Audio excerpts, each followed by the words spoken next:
naniniwala ako na ang most important na prayer ng isang tao is hindi yung, Lord, bigyan mo ako nito. Or Lord, gusto ko ng ganyan. Ang pinaka-important na prayer ng tao is, Lord, ano yung will mo sa buhay ko? Saan mo ko gusto?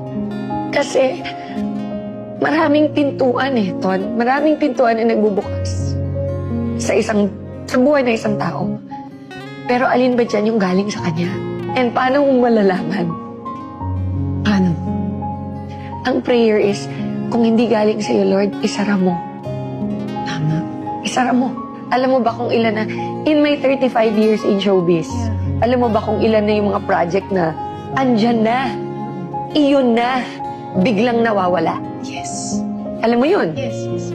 Bakit?